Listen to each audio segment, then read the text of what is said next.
बिस्मिल्लाहिर्रहमानिर्रहीम। अस्सलाम वालेकुम जी। मैं नजमुल हसन बाजवा हूं। नाज़रीन किराम, आज 6 जनवरी है, हफ्ते का दिन है और आज इस्लामाबाद से बहुत बड़ी बड़ी खबरों का दिन है। बड़ी बड़ी बल्कि भौचाल मचा देने वाली खबरों का दिन है। आज वफाकी दारुल हुकूमत से पता यह चला है कि जो वज़ीर आज़म है जनाब अनवार उल हक काकड़ साहब, उनके फारिग होने की तैयारी या उनको फारिग करने की तैयारी कर ली गई है। उनको फारिग किया जा रहा है। इसी के साथ साथ जनाब मोहसिन नकवी साहब वजीर आला पंजाब, उनसे भी सूबा पंजाब वापस लिया जा रहा है। अब इलेक्शन से एक महीना पहले, जब तकरीबन 30-31 दिन रह चुके हैं, तो इस तरह की खबरें, उनका क्या मकसद है, ये कहां से आ रही हैं, इसकी ऑथेंटिसिटी क्या है और क्या वाकई इतनी बड़ी गड़बड़ होने जा रही है, ये नाज़रीन इकराम इस वक्त का सबसे बड़ा सवाल है। दूसरी बात, कल रात से काजी फायज ईसा साहब के इस्तीफे की बातें भी होना शुरू हो चुकी हैं। चीफ जस्टिस के इस्तीफे की बातें भी हो रही हैं। तो ये क्या मामला है? क्या काजी फायज ईसा साहब भी इस्तीफा दे रहे हैं? क्या उनको इस्तीफा देना चाहिए? क्या वाकई उनका इस्तीफा देना बनता है? क्या उनके ऊपर दबाव है इस्तीफे का? ये मामला क्या है? नाज़रीन इकराम, इस बारे में भी कुछ बड़ी मजेदार डिटेल्स हैं जो मैंने आपके सामने रखनी है। अनवारुल हक काकड़ को क्यों फारिग किया जाएगा? अगर किया जा रहा है तो क्यों किया जा रहा है? और उनकी जगह किसको लेके आया जा रहा है? पंजाब क्यों वापस लिया जा रहा है? इस बारे में भी कुछ बड़ी दिलचस्प हकायक और दिलचस्प खबरें नाज़रीन किराम, वो भी आपके सामने रखनी है। आगे चलकर इनकी तफसीलात मैं आपके सामने रख दूंगा कि ये मामला कहाँ से शुरू हुआ, कौन खबर दे रहा है और उसकी वजह क्या है। लेकिन आगे बढ़ने से पहले मैं आपसे ये दरखास्त करना चाहूंगा कि यूट्यूब चैनल को, जिस पे आप ये वीडियो देख रहे हैं, उसको सब्सक्राइब जरूर कर लीजिए। फेसबुक पे देख रहे हैं तो फेसबुक पेज को फॉलो जरूर कर लीजिए। आपकी सब्सक्रिप्शन हमारे लिए बड़ी अहमियत की हामिल है। आपकी सब्सक्रिप्शन से हमें हम हमें मजीद जो है ना वो ताकत मिलती है, यानी कि मजीद लोग इकट्ठे होते हैं और प्रोपेगेंडा को काउंटर करने में आसानी होती है। सो नाज़रीन किराम, ज्यादा देर नहीं लगाऊंगा, जल्दी जल्दी सारी खबरें जो है ना वो आपके सामने रख देता हूँ। खबरें काफी सारी हैं। ये जो दो बड़ी खबरें ये आगे चल के रखता हूँ, लेकिन खबरें काफी सारी हैं, वो सुन लीजिए। आज सुबह सवेरे नाज़रीन किराम खबर ये मिली है कि विफाकी हुकूमत ने यह फैसला कर लिया है कि 9 मई की तहकीकात का मास्टरमाइंड फाइंड आउट करना है कि मास्टरमाइंड कौन है। अदालतों के अंदर केस चल रहे हैं, अदालतों के अंदर मामलात हैं, लेकिन अनवार उल हक काकड़ साहब की जो गवर्नमेंट है वो फाइंड आउट करना चाहती है कि मास्टरमाइंड कौन है। इसके लिए नाज़रीन कराम एक नोटिफिकेशन जारी कर दिया गया है और इस नोटिफिकेशन के मुताबिक जो है ना वो अगले कुछ दिनों के अंदर, शायद 15 दिनों के अंदर जो है वो ये कमेटी फाइंड आउट करने वाली है कि 9 मई का मास्टरमाइंड कौन है। इसमें कौन कौन है? इसमें minister of law and justice है, मिनिस्टर फॉर इंटीरियर है, minister for information and broadcasting है, मिनिस्टर फॉर ह्यूमन राइट्स हैं एंड जो भी किसी किस्म की किसी मेंबर की जरूरत होगी तो उसको भी इसमें जो है ना वो ले लिया जाएगा। और वैसे तो बेवकूफी की इंतहा है कि इंटीरियर मिनिस्टर को भी डाला गया है, ना कि सरफराज भुगटी जो है ना वो इस्तीफा दे चुके हैं। अब इंटीरियर मिनिस्ट्री वज़ीर आज़म के पास है, यानी कि अनवारुल हक काकड़ बजाते खुद बैठकर ये फाइंड आउट करेंगे कि 9 मई के पीछे किसकी जिम्मेदारी है और इनका मकसद क्या है। ये जो दो टीओआर हैं वो सुने क्या तय किए गए हैं। To examine the events leading up to the incident of 9th May 2023, which are viewed to certain the identity of role of the mastermind, planning, planners, facilitators and executors, यानी कि इसके नीचे भी काफी सारी उसकी वजूहात बताई गई हैं कि हमने to evaluate their immediate and long term implications और किसने किया, क्यों किया, ये सबको फाइंड आउट किया जाएगा। यानी कि अदालतें एक तरफ काम कर रही हैं, लेकिन गवर्नमेंट बैठकर डिसाइड करेगी कि 9 मई का मास्टरमाइंड कौन था। यानी कि इमरान खान को मुकम्मल फ्रेम करने की कोशिश की जाएगी और ये जो निगरान हुकूमत है ये मुकम्मल तौर पर ये स्टैंप करके जाएगी कि देखिए 9 मई इमरान खान ने कराया। और निगरान हुकूमत यहां पर सिर्फ और सिर्फ भंड नहीं मार रही है, और भी बहुत बड़े बड़े भंड मार रही है। जैसे कि मैं आपको एक और भंड बता देता हूं। आपको मालूम है कि इकोनॉमिस्ट के ऊपर इमरान खान ने एक आर्टिकल लिखा और उस आर्टिकल के अंदर, उस आर्टिकल को लोगों ने इतना पसंद किया कि 2007 के बाद अब तक का इकोनॉमिस्ट का सबसे ज्यादा देखा और पढ़ा जाने वाला आर्टिकल बन गया। हालांकि आपको इसकी सब्सक्रिप्शन लेनी पड़ती है जो बैरून मुल्क पाकिस्तानी, मेरे सामने तो वो आ रही है, पता नहीं पाकिस्तान में इस वक्त क्या सूरत हाल है।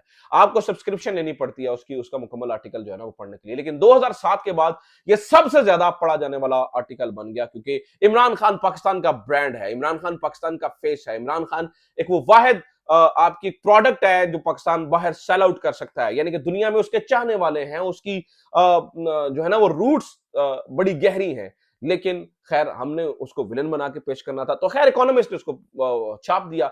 अब नाज़रीन किराम कहानी इसके बाद शुरू होती है।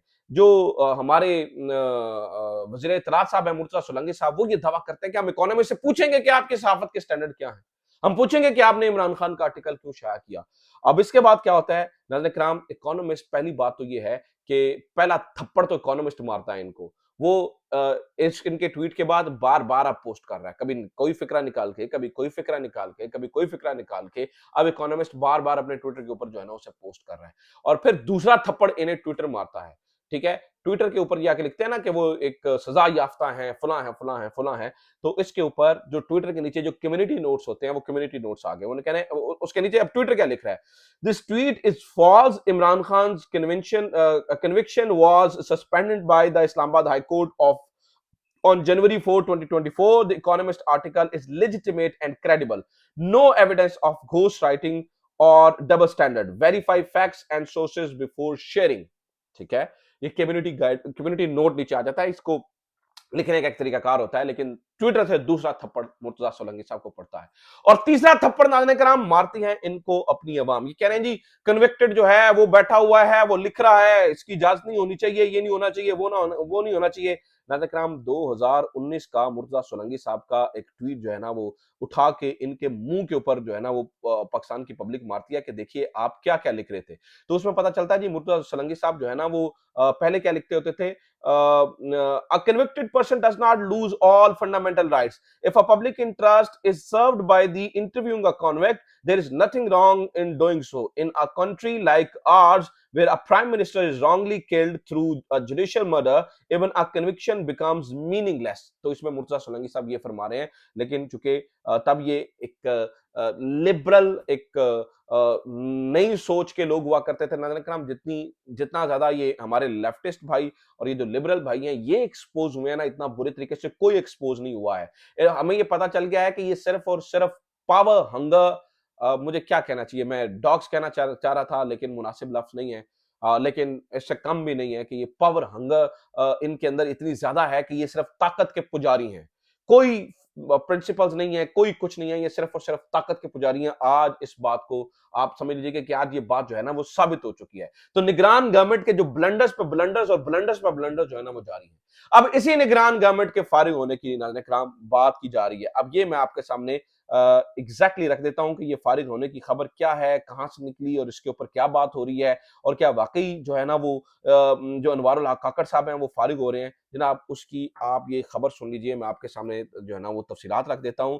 तो द थिंग इज, शादाब रजा जो कि साबिक सीनियर वाइस प्रेसिडेंट हैं लाहौर प्रेस क्लब के, उन्होंने इस बात का दावा किया है। उन्होंने कहा है जी निगरान वज़ीर आज़म इनवारुल हक काकड़ साहब को फारिग किया जा रहा है और उनकी गवर्नमेंट को मुकम्मल तौर पर फारिग किया जाएगा, जबकि निगरान वज़ीर आज़म अनवारुल हक काकड़ की जगह जो वज़ीर आला पंजाब हैं मोहसिन नकवी साहब, उनको एलिवेट किया जा रहा है, उनको नया वज़ीर आज़म बनाया जा रहा है और सूबे के अंदर भी जो है ना वो नई गवर्नमेंट लेके आई जा रही है।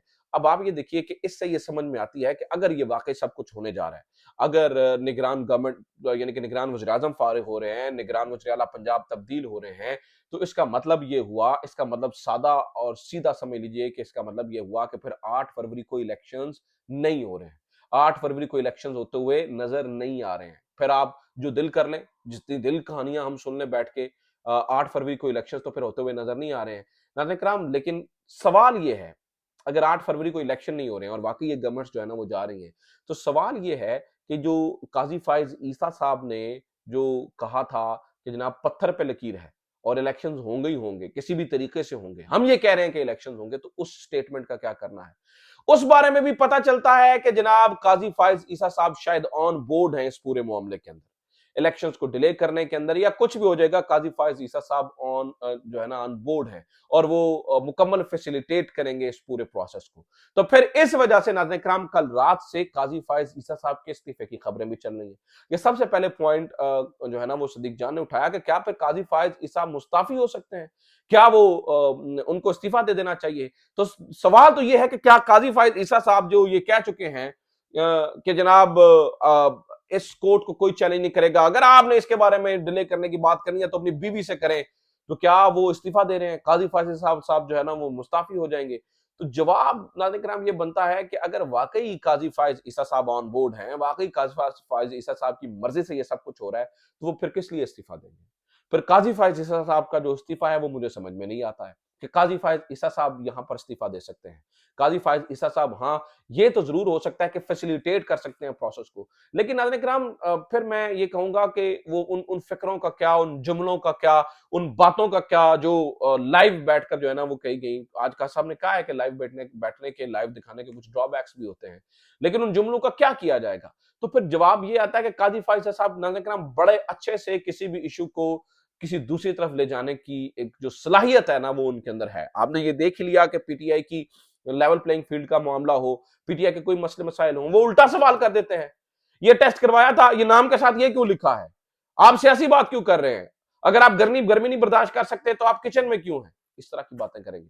और अगर वाकई वो ऑन बोर्ड है और वाकई ये सब कुछ हो रहा है, तो नाज़रीन किराम इसका मतलब है वो फिर वो काजी फायज ईसा साहब का इस्तीफा तो नहीं होगा। हाँ, ये भी हो सकता है कि फिर उनका वक्त खत्म होने के बाद भी शायद उनको थोड़ा फैसिलिटेट किया जाए और ये सारी चीजें हों।